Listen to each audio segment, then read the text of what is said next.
आदाब नाजरीन, मैं सन्नम एजाज। हम जम्मू कश्मीर के हालात पे अक्सर बात करते रहते हैं, लेकिन आज हम जो बात करें हम हुनरबाजों की बात करते हैं। तो आज के हुनरबाज में हमारे साथ जो शख्सियत मौजूद है, तारुफ का मोहताज नहीं है, हुनरबाजी ही नहीं बल्कि कमाल इनमें है, और ये कमाल इन्हें आज इस हालत तक पहुंचा चुका है कि ये जम्मू कश्मीर, मुल्क और दुनिया में नाम कमा रही है। ये एक छोटी सी बच्ची है, ग्रेजुएशन से लेकर पोस्ट ग्रेजुएशन तक जिन हालात से इसे गुजरना पड़ा है वो अपने हैं। लेकिन सबसे पहले इनका तारुफ, और इनके तारुफ के बाद हम आगे इस प्रोग्राम को ले चलेंगे। बडगाम के इलाके के इंशा, लगभग उम्र 20 और 22 के दरमियान आज की, लेकिन ये तब 11वीं क्लास में पढ़ती थी जब घर में एक एक्सीडेंट होता है, ये छत से गिर जाती हैं और फिर इन्हें इंजरी आ जाती है। कुछ डॉक्टर्स कहते हैं स्पाइनल इंजरी है, और फिर ये चलने फिरने से माजूर हो गई। लेकिन काफ़ी वक्त तक डिप्रेशन में रही, काफ़ी वक्त तक परेशान रही, इलाज मुआवजे के लिए बड़ा खर्चा भी करना पड़ा, लेकिन उठने की वो ताकत जो ऊपर वाले दे रखे वो वापस नहीं आ सकी। लेकिन इंशा ने हिम्मत नहीं हारी, ताहम इस हिम्मत में उनको कुछ और लोगों ने हिम्मत दी, कुछ और लोगों ने सपोर्ट किया। फिजियो उनके जो हैं वो भी इस सारे में उनके साथ रहे। हम उन्हीं से बात करते हैं, उनसे जानना चाहते हैं कि किन माहौल में, किन हालात में इंशा यहाँ आई थी, और उसके बाद इंशा के लिए क्या क्या कंट्रीब्यूट ने किया।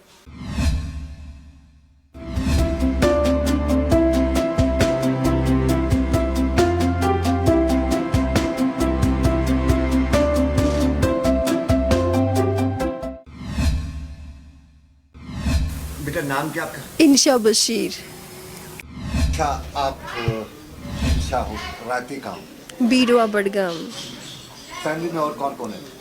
अबू है, 2 भाई और बहन, और भाभी भी है, और 2 नीस और नेफ्यू भी है।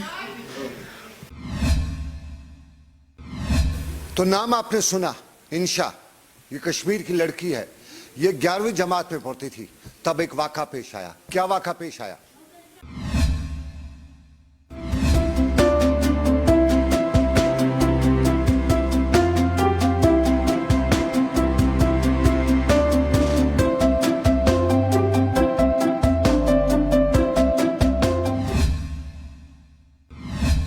सर, थोड़ा सा हमें बताएंगे इंशा कब आपके पास आई, किन सर्कमस्टेंसेस में आई, और कितना फिर आपको ये सब कुछ करना पड़ा?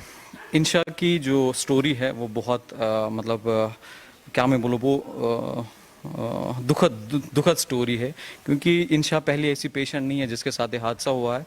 बहुत सारे लोग ऐसे हैं कश्मीर में जिनको ये स्पाइनल इंजरी होती है, बट अनफॉर्चुनेटली उनको बिल्कुल भी नहीं पता होता कि ऐसा कोई रिहैब सेंटर है जहाँ पे उनका ट्रीटमेंट हो सकता है, और वो बिल्कुल वापस से दोबारा से अपनी टांगों पे खड़ा हो सकते हैं। इंशा एक बहुत ही होनहार बच्ची थी। ये मुझे लग रहा है 11th की 12th में पढ़ती थी, और घर की सफाई के दौरान ये छत से गिर गई थी 2008 के आसपास। हाँ वही तो, इनको कुछ स्टोमक में इशू था, स्टोमक अल्सरेशन की वजह से इनको पेन वेन भी रहता था, और उस वजह से ज्यूरिंग इन्होंने सफाई की तो ज्यूरिंग होती है ये एक्सीडेंट हैपन, ठीक है। उसके बाद इनको मुझे लग रहा है 2 या 3 साल तक इनको किसी ने कहीं रिकमेंड नहीं किया कि आप रिहेबिलिटेशन करें या आपकी ग्रेडिंग अच्छी है नीचे। पहले मैं थोड़ा सा इसके बारे में बोलना चाहता हूँ। ये जो स्पाइनल कॉर्ड इंजरी है, इसको American spinal injury association definition देती है एक स्केल के साथ, एशिया स्केल हम उसको बोलते हैं। उसको ग्रेडिंग करते हैं हम ABCDE में। ए होता है कंप्लीट इंजरी, ई होता है कि मिनिमम डेफिसिट है, ठीक है। तो जब पेशेंट हमारे पास आता है, एक प्रॉपर असेसमेंट होता है मोटर और न्यूरोलॉजिकल लेवल्स का कि इस पेशेंट की प्रोग्नोसिस कितनी होगी, इस पेशेंट में कितना रिहेबिलिटेशन प्रोटोकॉल चलेगा, और ये वापस से अपने टांगों पर खड़ा हो सकता है कि नहीं हो सकता है।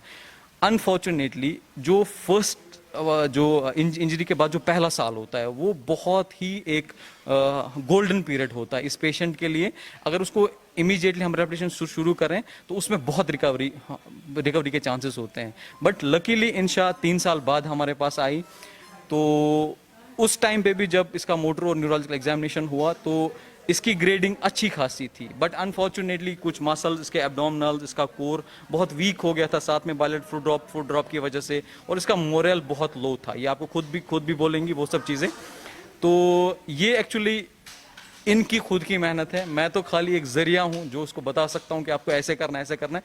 बट मैं क्रेडिट देना चाहूंगा इंशा को कि इनकी खुद की मेहनत है कि आज अगर आप इनको पूछेंगे, ये एक इंटरनेशनल व्हीलचेयर बास्केटबॉल प्लेयर भी हैं जिनने रिप्रेजेंट किया पूरी पूरी कंट्री को हमारे, ठीक है।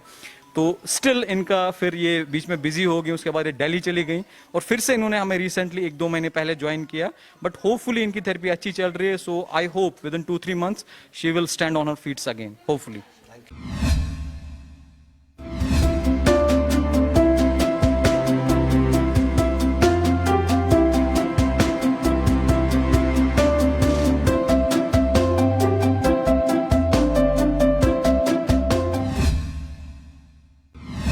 ये इंशा ब्राइट स्टूडेंट थी, 11th क्लास की स्टूडेंट थी और हादसा होता है। इंशा जरा बताइए मुझे तब किस तरह के हालात थे जब ये एक्सीडेंट हुआ आपको?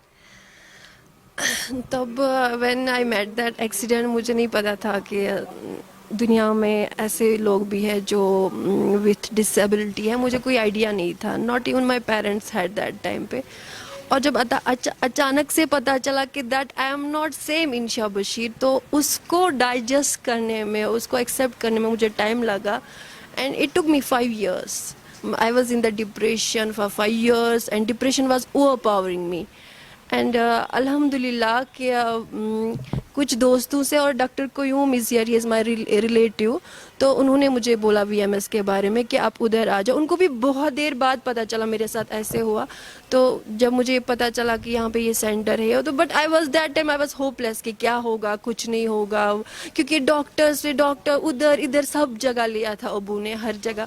बट मुझे कुछ भी नहीं लगता, nothing was working for me, कुछ भी नहीं लग रहा था काम कर रहा है। I was like this is the end of my life. और डिप्रेशन ऐसा था कि I was not able to eat, I was not able to talk, मैं एक्सप्रेस नहीं कर पाती थी कुछ भी। एंड बहुत सारे ख्वाब थे जो लग रहे थे कि टूट गए, कि ऐसा लग रहा था कि बस अब सांस ले रही हूँ, जी नहीं रही हूँ। बट थैंक्स टू VMS, जब मैं यहाँ आई इनिशली पहले टाइम लगा चीज़ों को समझने में कि नहीं मेरे जैसे और भी है, ऐसा नहीं कि I am the only person. क्योंकि उससे पहले मैं वो खुदा से भी पूछ रही थी वाई मी, मेरे साथ ही क्यों। बट जब मैं यहाँ आई मैंने और भी चीज़ें देखी, और भी सीरियस पेशेंट्स देखे और भी चीज़ें देखी यहाँ पे जो ऑब्जर्व की। बट काफ़ी लोग थे यहाँ पे, पूरी टीम ने, मैं एक का नाम नहीं दूंगी, पूरे टीम ने देखा कि आई एम नॉट डूइंग लाइक जैसे नॉर्मल ह्यूमन फंक्शन करता है, मैं वैसे नहीं कर रही हूँ। मैं फिजियोथेरेपी से भी हाँ ना ये करके बात कर रही थी। But they came to know कि मुझे पढ़ाई का बहुत शौक था, ये करना था, वो करना था, तो दे स्टार्टेड काउंसलिंग मी। तो धीरे धीरे उन्होंने मुझे महसूस नहीं होने दिया कि ये मेरी काउंसलिंग करे। फिज़ो के साथ साथ इन्होंने मुझे काउंसलिंग की। डॉक्टर मकबूल सर ने मुझे खुद पर्सनली बहुत बार बुलाया कि बेटा you aspire to be a doctor, अगर बनना चाहते हो हम अभी भी हेल्प कर सकते हैं आपकी। बहुत सारी चीज़ें डिस्कस हुई मेरी। जब मुझे लगा कि कोई मेरे बारे में सोच रहा है, कि इनको लग रहा है कि अभी भी मैं कुछ कर सकती हूँ, तो आई थिंक उसने मुझे वो विल पावर जो खो गया था वो वापस दिया। एंड मुझे वो जो एंथुजियाज्म था ना वो वापस आ रहा था। बट स्टिल चीज़ें नहीं थी ठीक मेरे साथ। But once I saw the boys playing basketball on wheelchair, and that Oyub sir was with them. ये उनको सिखा रहे थे बास्केटबॉल भी आप खेल सकते थे।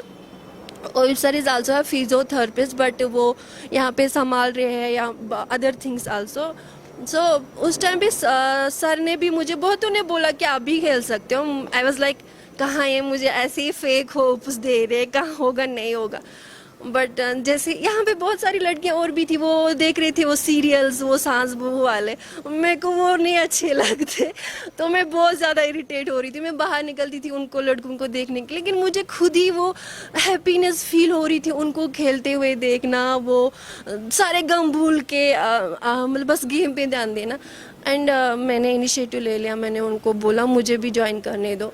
बट इनिशियली मुझे सब ने सपोर्ट नहीं किया, कुछ ने क्रिटिसाइज़ किया, यार तुम लड़की हो, तुम कैसे खेल सकती हो, you will have the difficult days of the month, this is not for you, don't go for it। और पेरेंट्स को भी डिमोटिवेट करना कि इसको ऑलरेडी इंजरी हुई है, मत जाने दो ऐसी चीज़ों के लिए, वो ये। तो लेकिन अल्हम्दुलिल्लाह अच्छे लोग होते हैं दुनिया में। मुझे नेगेटिव लोग भी बहुत मिले, लेकिन कुछ पॉजिटिव लोग मुझे ऐसे मिले जिन्होंने मुझे बहुत सपोर्ट किया और मैं उनको कभी नहीं भूल पाऊंगी। सो जैसे डॉक्टर सर है यहाँ के जो वीएमएस के प्रेसिडेंट है, और भी फिजियोथेरेपिस्ट जो मेरे साथ जुड़े थे, और उन बॉयज़ में से कुछ बॉयज़ ने मेरा साथ दिया। एंड कोई नहीं था ना लड़कियों में कि लड़की ने आज तक खेला था व्हील चेयर पर, ऐसा कोई आइडिया ही नहीं था मुझे। लेकिन साथ दिया वीएमएस ने, उन्होंने बोला आप खेल सकते हो। जब मैं खेल रही थी तो इन सब लोगों ने जो भी एडमिनिस्ट्रेशन में है उन्होंने नोट्स किया कि आई हैव दैट टैलेंट, तो उन्होंने कहा कि गो फॉर इट। इंशा 11वीं क्लास में पढ़ती थी और 11वीं क्लास में एक हादसे ने इससे व्हील चेयर तक पहुंचा दिया। कितना कठिन रहा होगा। एक टीचर की बेटी, और वो टीचर की बेटी पढ़ना चाहती थी, कुछ करना चाहती थी, लेकिन एक हादसे ने इससे व्हील चेयर तक पहुंचा दिया। लेकिन हिम्मत नहीं हारी इसने।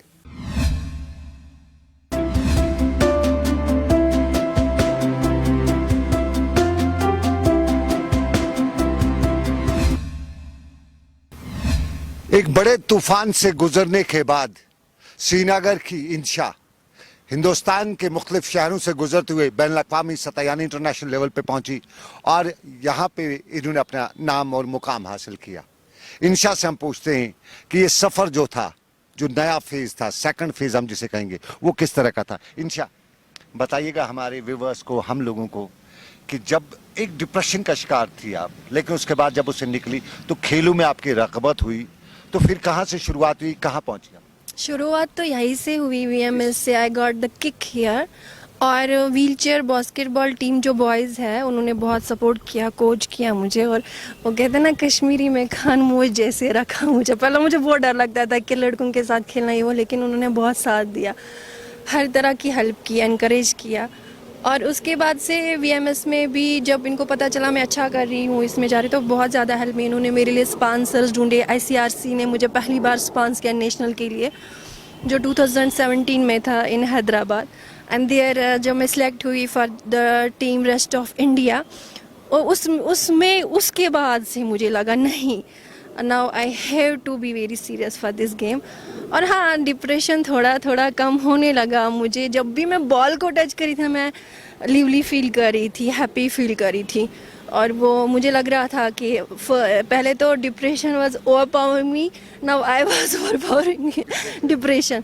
तो धीरे धीरे वो कम होने लगा। मैं चीज़ें अब नॉर्मल लाइफ में आने लगी थी, अच्छी लगने लगी थी, जीने लगी थी ज़िंदगी। और आई थिंक स्पोर्ट्स ने मुझे नई लाइफ दी, और थैंक्स टू वीएमएस जिन्होंने मेरा साथ दिया। मुझे लगता है हर स्टेप पे साथ दिया। हैदराबाद से नेशनल खेला और उसके बाद इंटरनेशनल में कहाँ कहाँ? हैदराबाद में फर्स्ट नेशनल खेला, and then in Chennai second खेला, and third in Erode third खेला, and then in 2019 March I represented India in US, and that was like a dream come true। मुझे या मैं बता नहीं सकती हूँ कि उस वक्त मेरे, और खासकर मेरे father, he was feeling like he is at the top of this world. जब मैंने मैसेज किया आई गॉट सिलेक्टेड, तो उन्होंने कहा बेटा इससे बढ़कर मेरे लिए क्या है, and I am feeling like I am at the top of this world. और वही चीज़ जो वो अपने मम्मा पापा के आंखों में देखना, वो प्राउड, वो चीज़, वो हाँ, अपने बच्चे पे नाज करना, वही चाहिए था मुझे। पहले जब न्यूज़पेपर आता था घर पे, किसी बच्चे की अच्छी खबर छपी होती थी, तो अबू वाज लाइक इसके पेरेंट्स कितने लकी हैं। तो एक बार में ग्रेटर कश्मीर और ये सब आ गए, न्यूज़ मेरी थी, and Abu was reading, and उन्होंने क्लिक की pic, I was not there, and first उन्होंने रोया था, एंड देन उसने बोला क्या आपने मुझे प्राउड फील कराया। उससे बढ़कर तो कुछ होता ही नहीं जब पापा बोलेगा। और जब वीएमएस वापस आई इंडिया को रिप्रेजेंट करके, अलग सा माहौल था, इन्होंने बहुत ज़्यादा अप्रिशिएट किया, इनकरेज किया।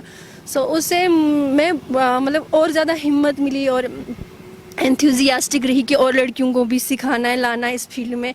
ओके, मुझे पता नहीं थी वेज, लेकिन ये जब मैं अमेरिका के बाद वापस आई तो मैंने जो JNK का अपना टीम बनाया, और now we have women's team. और फर्स्ट टाइम, लास्ट टाइम हमने मोहाली में खेला, एंड हम क्वार्टर फाइनल तक पहुंच गए, जिसमें इशरत भी थी।